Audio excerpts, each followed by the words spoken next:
लेकिन वीडियो शुरू करने से पहले आप हमारे चैनल को सब्सक्राइब करके बेल आइकन को जरूर दबाएं। किसान की नई खरीदी धान लगा दिया फर्जी रिपोर्ट। किसानों की समस्या जस की तर्ज सरकार के सारे दावे झूठे। ठगा महसूस कर रहा किसान, खुलने लगी परत दर परत पोल। जांच के नाम पर किसान प्रताड़ित, पत्रकारों के सवाल से भागे अफसर। महाराजगंज के निचलोल क्षेत्र में धान न तौल करने का मामला पकड़ा तूल।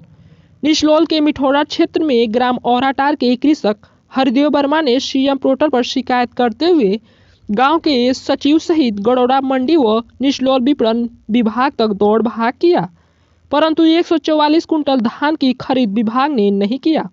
थक-हार एक निजी कांटे पर तौल कराना पड़ा, जिसकी शिकायत हरदेव वर्मा ने मुख्यमंत्री पोर्टल पर किया और सरकारी कांटों पर तौल न करने की अपनी पूरी दास्तां बयान किया।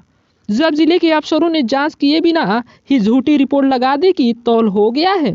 फर्जी रिपोर्टिंग से नाराज किसान ने पूर्ण सीएम पोर्टल सहित जिलाधिकारी को संबोधित ज्ञापन मुख्यमंत्री को दिया है, जिसमें लिखा है कि तौल ही नहीं हुआ है। जिले के अफसर झूठी रिपोर्ट लगाकर मुख्यमंत्री को गलत जानकारी दे रहे हैं, जिनके विरुद्ध कार्रवाई किया जाए, जिसकी वजह से सरकार की छवि खराब हो रही है। शिकायत के बाद से लगातार अधिकारी किसान को जिले पर बुला रहे हैं और कह रहे हैं कि लिख कर दे दो कि तुम्हारे धान का तौल हो गया है, नहीं तो गेहूं की फसल कटने वाली है, उसका भी तौल नहीं करेंगे। जिसके बाद भी किसान नहीं माना तो उसे धमकाकर स्टॉप कर दिया, जिसने पूरी जानकारी पत्रकार को दिया और अन्याय की गुहार लगाई। जब पत्रकारों को संघ विपणन कार्यालय पहुंचा तो अधिकारी नहीं मिले। पूर्ण 2 दिन बाद क्षेत्रीय कार्यालय बुलाया। किसान जब वहां पहुंचा तब अफसर वहां भी नहीं मिले, बल्कि एक चौराहे पर बुलाया। खुद गाड़ी में बैठकर समस्या सुनने लगे। किसानों की शिकायत पर बोले, अब क्या होगा, काटा तो अब बंद हो गया है, अब कुछ नहीं हो पाएगा। मैं सभी सचिवों को बुलाया हूँ, बात करूंगा, तुम कार्यालय आओ। सूचना पाकर मौके पर पहुंचे पत्रकारों को जब खाक विपणन अधिकारी ने देखा तब जल्दी से जल्दी किसान की समस्या सुने बगैर ही शीशा चढ़ाकर भागने लगा। वहीं पत्रकार अवैध लोगों द्वारा फर्जी धान तौल का सवाल जिला खाद्य विपणन अधिकारी से पूछना चाहते थे, पर पहले तो पत्रकारों का अधिकार द्वारा फोन नहीं उठता है और ऑफिस में जाने पर मिलना पसंद नहीं करता है। तो ही जब पत्रकार घेरने पहुंचे तब गाड़ी का शीशा चढ़ा मौके से भागने लगा।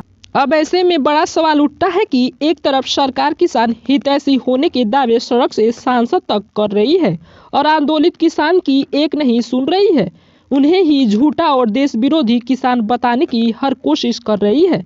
तो ही पूर्वांचल में अफसरशाही की तस्वीरें किसानों के लिए जहां मुसीबत बनी हुई है, वहीं सरकार की छवि धूमिल करती नजर आ रही है और देश की मोदी योगी सरकार और किसान के मध्य खाई खोदती नजर आ रही है, जो सरकार की कथनी और करनी को हकीकत जमीन पर उतार रही है। किस तरह का मामला है और क्या समस्या है आपकी? समस्या यह है कि सर 10-76 का लोग कहते हैं कि 15 दिन में सुलह हो जाता है, 15 दिन में मतलब सॉर्ट आउट हो जाता है मामला, लेकिन मैंने किया था 3 महीने तक सॉर्ट आउट नहीं हुआ और धान का खरीद था, धान केंद्र बंद हो गया और अभी तक उसका सॉर्ट आउट नहीं हुआ और ऊपर से दबाव भी आ रहा है, फोन आ रहा है कि आप सुलह कर लीजिए कि आपका धान तौल हो गया। मैंने तो धान किसी तरह प्राइवेट में बेच दिया, लेकिन ये लोग सुलह के मामले लिखित मांग रहे हैं कि मैं लिखित कैसे दूं, मेरा तौल नहीं हुआ है। तो कौन है ये जो मांग रहा है? बार बार फोन आता है, कहते हैं लोग कि मतलब हम महाराजगंज से बोल रहे हैं और ऑफिस से बोल रहे हैं, कृषि ऑफिस से बोल रहे हैं। कौन लोग हैं मुझे नहीं पता, लेकिन डिप्टी आरएमओ जी का मतलब जो भी है उनका ही फोन आता है, उन्हीं लोगों का। तो क्या कहते हैं लोग, किस तरह क्या कहते हैं कि आप महाराजगंज जाइए और लिखित दीजिए कि आपका धान तौल हो गया, ये मामला सुलह कर लिया जाए। आपने कहा ना कि जब तौल हुआ नहीं तो ये बात मेरी हुई है कि तौल नहीं हुआ और वो मेरे पास ऑडियो भी है और उन लोगों की बात की सारी ऑडियो पड़ी है कि मेरा तौल नहीं हुआ, तो मैं कैसे लिख के दे दूं कि मेरा तौल हो गया। क्या कहना चाहेंगे प्रदेश की योगी सरकार से? सरकार की बात है कि सब सही है, लेकिन अब ये लोग कर्मचारी लोग हैं, अधिकारी लोग हैं, ऐसे कर रहे हैं, सरकार को भी तो पता नहीं चलता होगा। तो ऐसे में संज्ञान देने के लिए सरकार से क्या कहेंगे आप? हम सरकार से कहेंगे कि जमीनी हकीकत देखे कि कहाँ क्या हो रहा है, किसान कैसे परेशान है। हम लोग पढ़े लिखे हैं, MA BA करके क्या मतलब है, आज किसान कर रहे हैं फिर भी हमारा संतुष्ट नहीं हम लोग सरकार से या इनके कारोबार से। यूपी के जनपद महाराजगंज के निचलौल से मोहम्मद आरिफ की रिपोर्ट।